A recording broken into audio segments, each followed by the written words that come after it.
ରାଧେ ରାଧେ ସାଙ୍ଗମାନେ, ଆଜି ଗୋଟିଏ କଥା କହିବା ପାଇଁ ଚାହୁଁଛି। କାହିଁକି ନା ଗର୍ବ ସମସ୍ତଙ୍କର ବଢ଼ିଯାଇଛି, ଏତେ ମାତ୍ରାରେ ଗର୍ବ ବଢ଼ିଛି ଯାହାକି ନ କହିଲେ ନ ସରେ। ତ ମୋର ବି ଗୋଟେ ସେମିତି ଆଜି ଗର୍ବର ସିଚୁଏସନ୍ ଦେଖିଲି, ସେଥିପାଇଁ ଏ ଭିଡ଼ିଓଟା କରିବା ପାଇଁ ଚାହିଁଲି।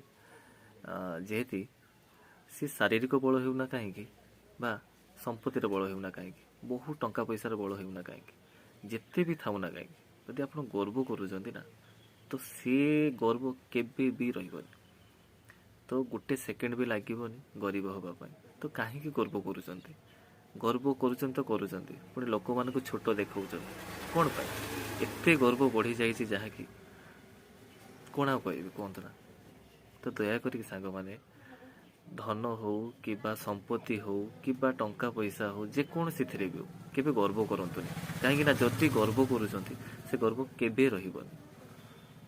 କାହିଁକି ନା ମୋ ଆଖି ଆଗରେ ବହୁ ଜଣଙ୍କୁ ମୁଁ ଦେଖିଛି, ଗର୍ବ କରିଛନ୍ତି, ଧ୍ୱଂସ ହେଇଛନ୍ତି।